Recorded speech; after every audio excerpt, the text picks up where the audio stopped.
말씀하십니다. 사도행전 4장 19절부터 21절까지의 말씀. 사도행전 4장 19절부터 21절까지의 말씀.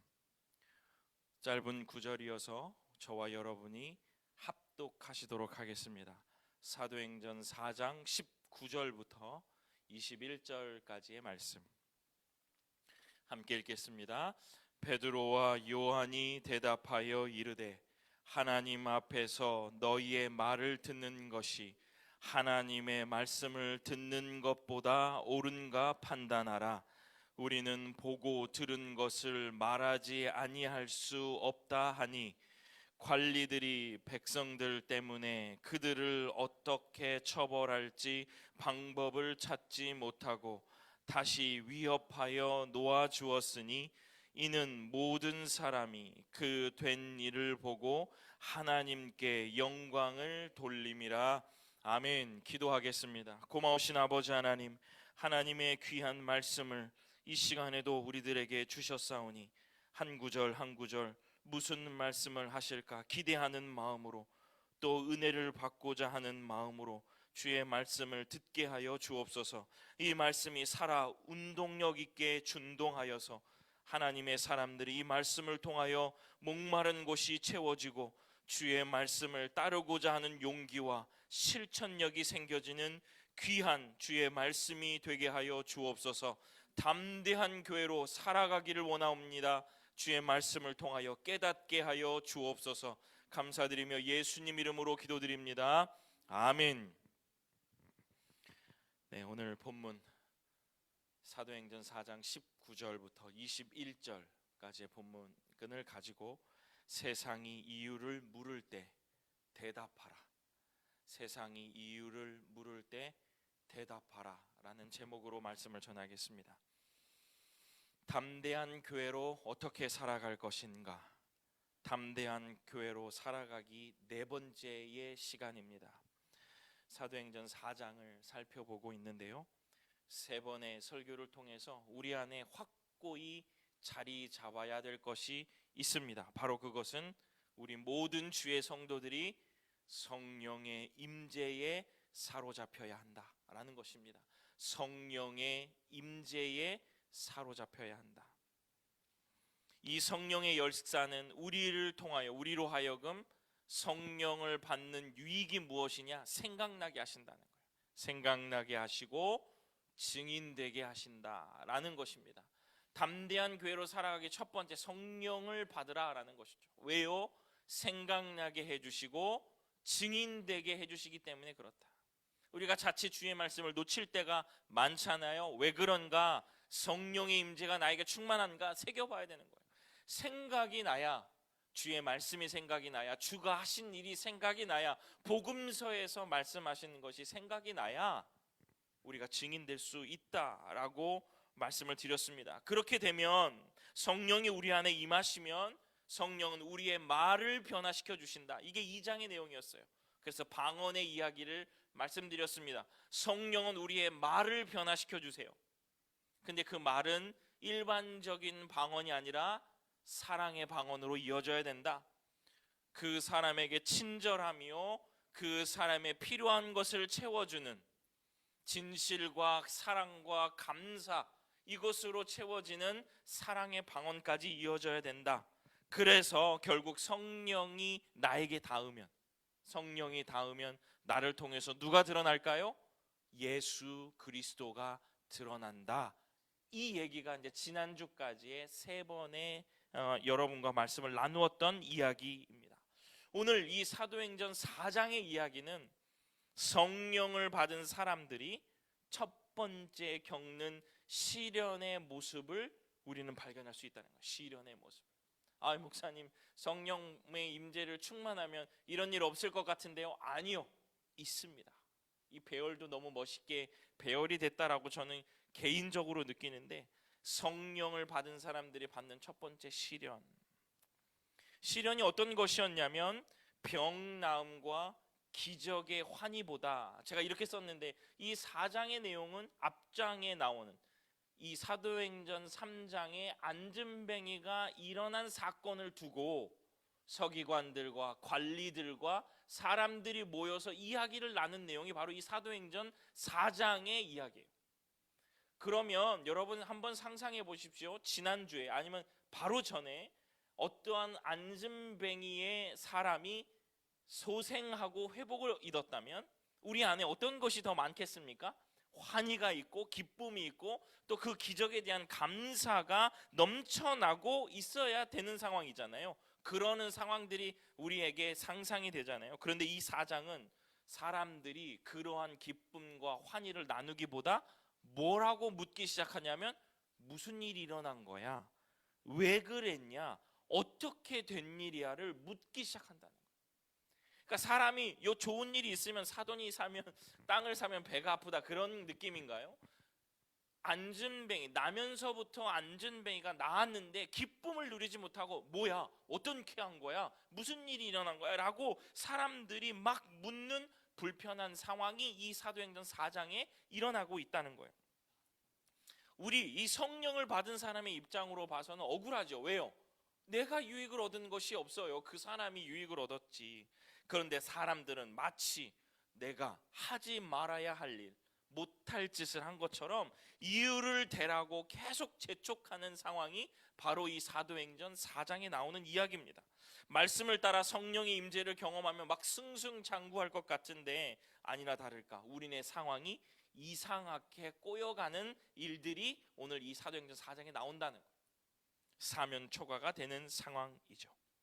우리는 이에 대한 대답을 해야 하는데 오늘 그 대답에 대한 내용을 여러분과 나누면서 은혜를 받고 싶습니다. 여러분 이러한 상황에서 여러분은 어떠한 반응을 보일 것 같아요? 어떤 사람이 정말 안 좋았던 사람이 어떤 정말 힘들었던 사람이 어떤 기쁨의 은혜와 소식을 받았어요. 그런 상황들 속에서 사람들이 약간의 질투, 시기 이런 것들로 어떻게 된 거야? 어떤 일을 벌인 거야? 혹시 잘못된 방법으로 그것을 얻어낸 것이야? 낸 것은 아니야 라고 이야기할 때 여러분들은 어떤 대답을 하시겠습니까? 저와 여러분 오늘 본문의 이야기를 찬찬히 살펴보면서 무엇을 간파해야 되냐면 무엇보다 세상의 이해 방식과 세상이 운영되는 방식을 먼저 간파해야 된다는 거예요. 무엇이냐면 세상은 그러한 일이 있을 때 오늘 이 말씀의 제목처럼 이유를 물어요. 이유를. 사도행전 4장 7절 사도들 가운데 세우고 묻되 너희가 무슨 권세와 누구의 이름으로 이 일을 행하였느냐. 사도들을 가운데 세우고 베드로와 요한이겠죠. 묻되 무슨 권세와 누구의 이름으로 이 일을 행하였느냐라는 이유를 묻는다는 거예요. 이유를. 왜 물을까요? 왜 이 사람들은 이 이유를 물을까요? 축하와 감사와 하나님의 능력과 그 행하신 그 높은 하나님을 찬양하는 것이 아니라 왜 이유를 물을까요? 그 이유는 너무 간단합니다. 숫자 때문에 그래요. 숫자. 사도행전 4장 4절 말씀을 들은 사람 중에 믿는 자가 많으니 남자의 수가 약 5천이나 되었더라. 이게 구절들이 없나요 지금? 없어요? 말씀을 들은 사람 중에 믿는 자가 많으니 남자의 수가 약 5천이나 되었더라. 가만히 보니까요 이 일을 통해서 믿는 자의 숫자가 많아지는 거예요. 그러니까 이 관리들이나 서기관들이 봤을 때 이거 이렇게 되면 안 되겠는데 세상의 관심은 숫자예요. 여러분 가만히 우리 주변을 살펴보십시오. 예수를 믿지 않는 사람들과 그들의 무리들이 하고 있는 가장 중요한 기준은 숫자입니다. 그 숫자의 규모요 아니면 숫자의 생성이요 이런 것이죠. 여러분 기억하십시오. 여러분이 세상에 어떤 시련과 어려움을 당했을 때 그 세상이 무엇에 관심을 갖고 있는지를 먼저 간파하시라는 거예요. 세상은 숫자에 관심이 많고 만약에 이 숫자가 유익이 돼요 아니면 좀 속된 말로 돈이 될 것 같아요 그러면 반드시 이유를 묻게 되어 있습니다. 이유를 묻는 이유는 그 숫자를 소유하고 싶고 숫자를 통해 내가 유익을 얻고 싶기 때문에 그렇다는 거예요. 이것은 엄청나게 중독적이어서 우리도 물들을 수 있는 가능성이 아주 다분합니다.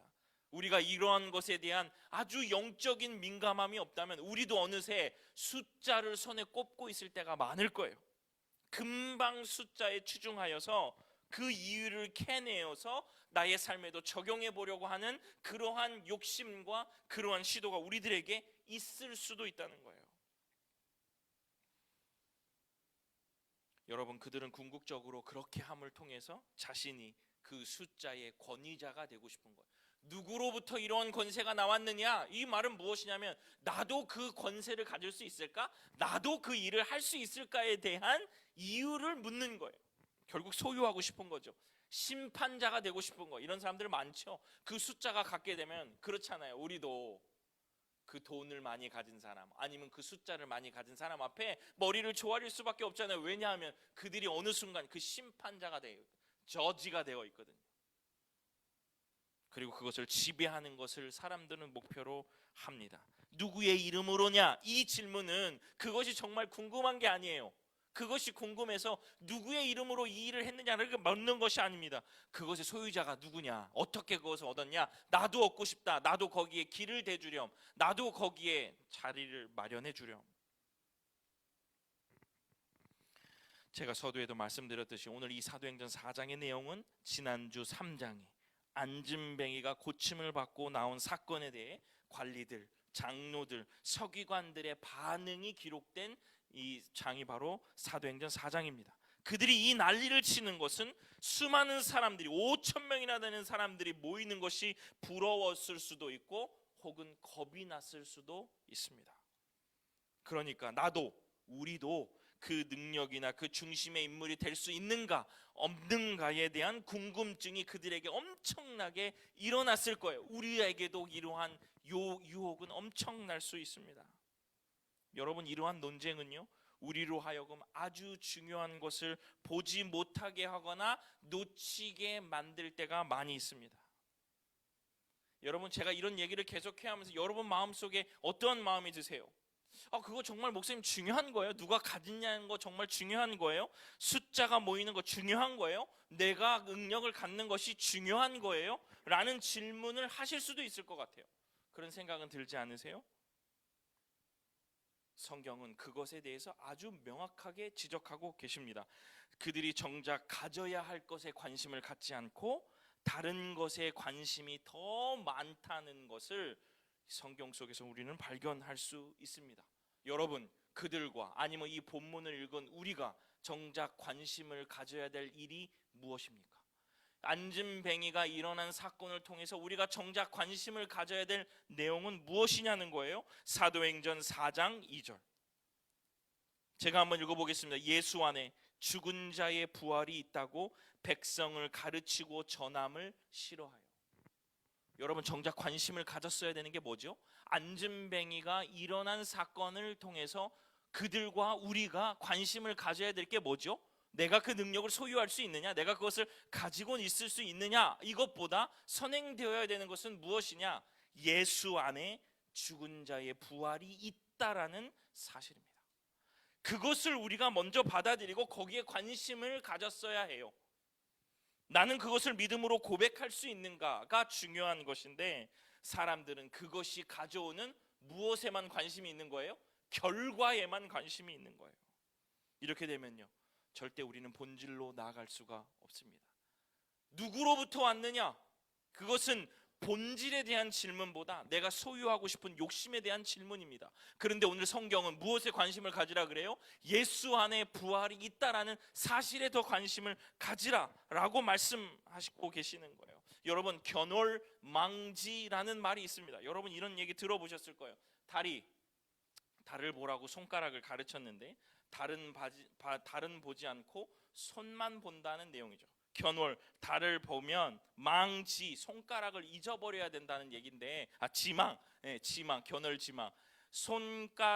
달을 봤다면 가르치는 손가락은 잊어버려야 된다는 얘기인데 사람들은 자꾸 달에 대한 내용보다 손가락에 대한 내용에 집중할 때가 너무도 많다는 거죠. 우리도 그래요. 우리도 예수 안에 죽은 자의 부활이 있음을 믿고 믿음으로 고백하는 우리의 신앙의 모습보다는 어떻게 얻어낸 거야, 어떻게 한 거야에 대한 결과에만 우리는 치중할 때가 너무도 많다는 거죠.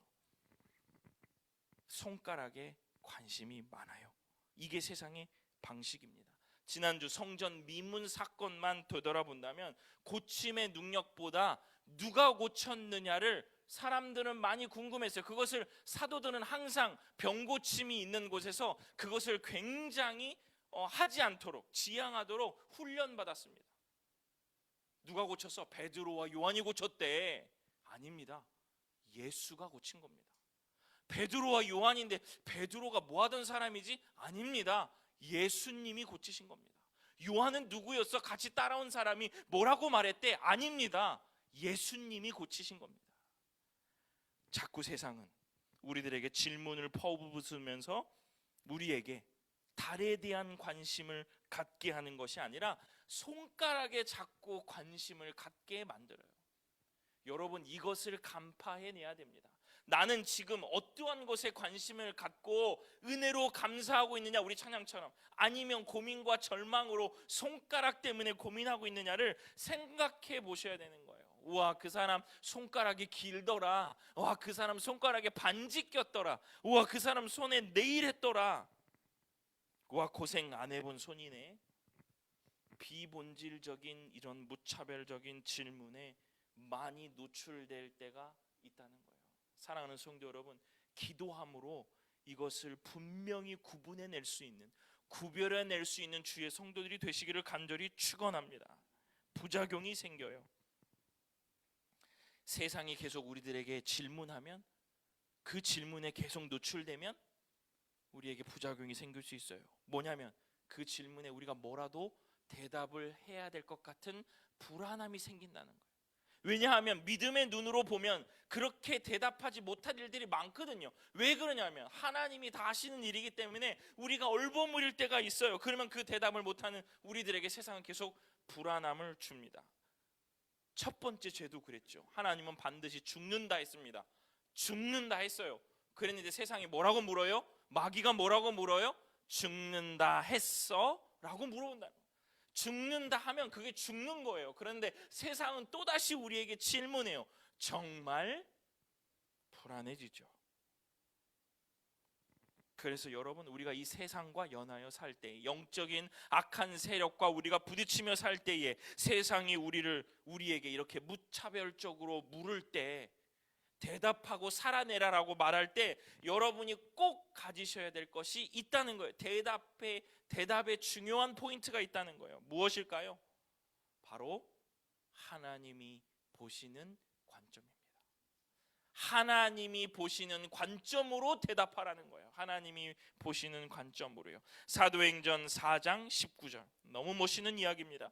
베드로와 요한이 대답하여 이르되 하나님 앞에서 너희의 말을 듣는 것이 하나님의 말씀을 듣는 것보다 옳은가 판단하라. 너희가 하는 말을 듣는 것보다 하나님의 말씀을 듣는 것이 더 옳은지 아닌지를 판단하라 라고 얘기하는 거예요. 이 사도들이요.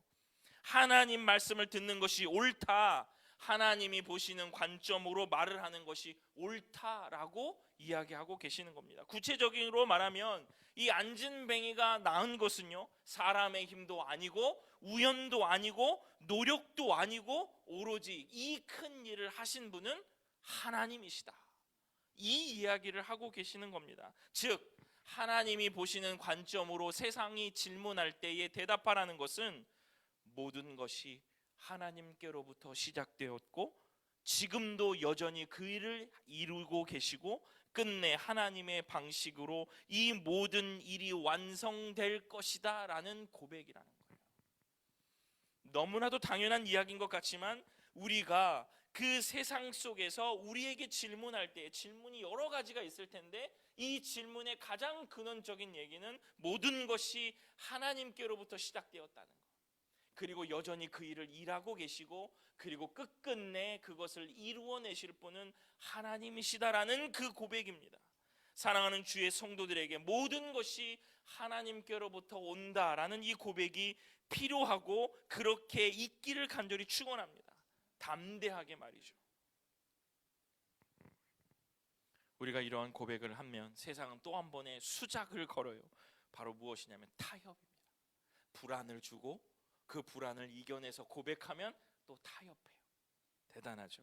저는 너무너무 이게 이해가 됩니다. 사도행전 4장 17절 18절 이것이 민간에 더 퍼지지 못하게 그들을 위협하여 이후에는 이 이름으로 아무에게도 말하지 말게 하자 하고 그들을 불러 경고하여 도무지 예수의 이름으로 말하지도 말고 가르치지도 말라 하니.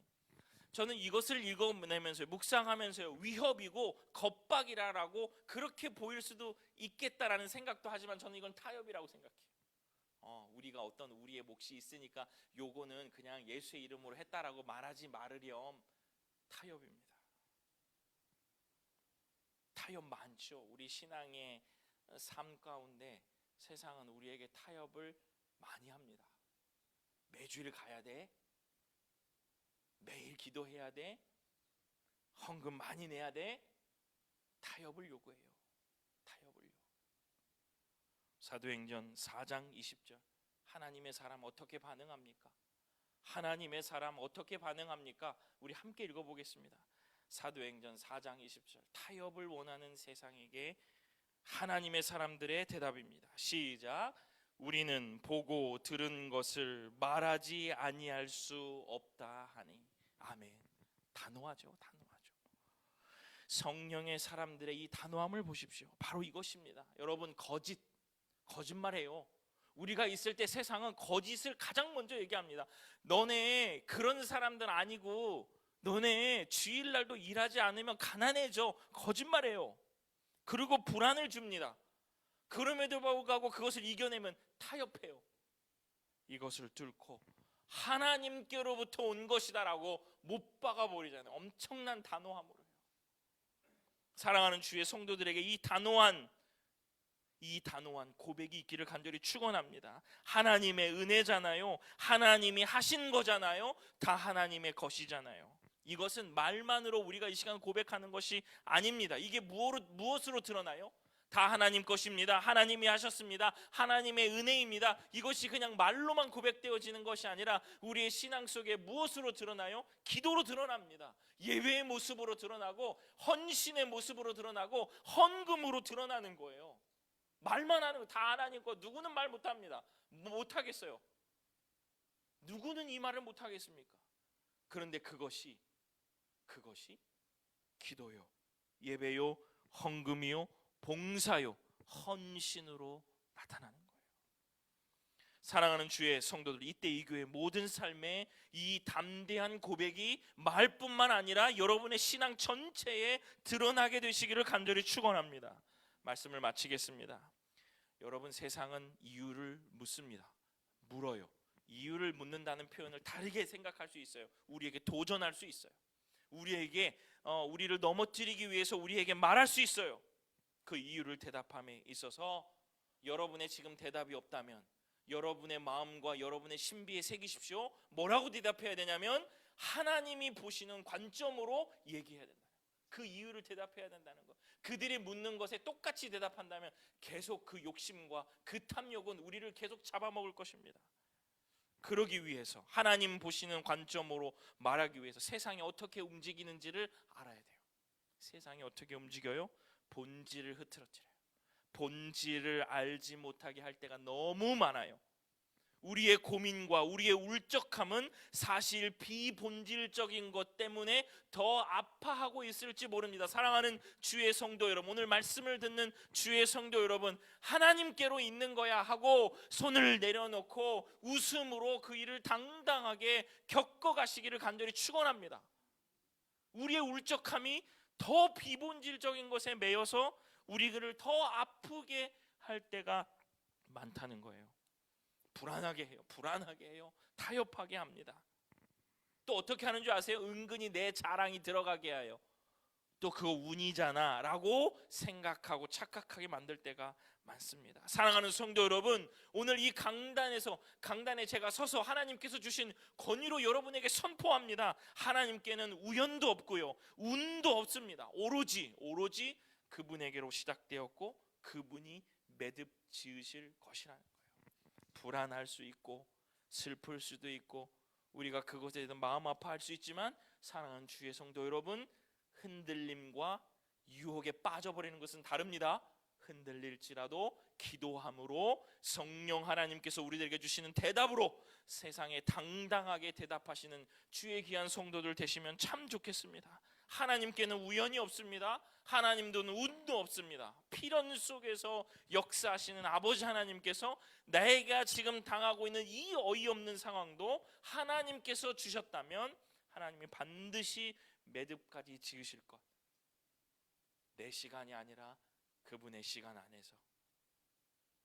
오늘 또 한번 이 말씀을 들으며 여러분의 삶 가운데 벌어지는 일들을 하나님의 관점으로 해석하시는 주의 성도들 되시기를 간절히 축원합니다. 영적인 민감함을 가지십시오. 하나님의 관점으로 내 삶을 해석하는 일과 말해야 되는 용기를 항상 소유할 수 있도록 여러분 기도하십시오. 이 뒤에도 또 기도해요. 이 사도들이 또 기도합니다. 그것을 위해서 기도할 때 또 다시 성령이 임해서 땅이 흔들리는 놀라운 역사가 이 사도행전 4장에 또 나와요. 여러분 기도입니다. 성령의 임재를 위하여 기도해야 되고 이 성령의 임재를 통해 우리가 바라봐야 될 관점이 없을 때 또다시 무릎 꿇고 앉아서 하나님 어떻게 보시는지 저도 보기를 원합니다. 이유를 묻는 세상에 세상이 이유를 물을 때 대답하라. 이유를 묻는 세상에 하나님이 하신 것이다 라고 담대히 말하는 이때 이 교회 모든 성도들 되시기를 주님의 이름으로 축원합니다. 기도하겠습니다. 고마우신 아버지 하나님 감사합니다. 세상은 여러 가지로 우리들의 정신을 혼미하게 하며 질문하고 우리의 정신을 쏙 빼놓을 때에 놓치지 않고 우리가 붙잡기를 원하는 것은 하나님의 관점임을 오늘도 말씀 가운데 깨달았사오니 하나님의 관심과 하나님께서 보시는 관점으로 우리의 모든 삶을 해석하게 하나님께서 은혜를 베풀어 주시고 기도의 은혜 그러한 지혜를 허락하여 주시사 우리의 모든 성도들이 그 이유를 하나님의 관점으로 모든 것이 하나님께로 시작되었음을 세상에게 담대히 고백하며 기다릴 수 있는 주의 성도들 되게 하여 주옵소서. 감사드리며 예수님 이름으로 기도드립니다. 아멘.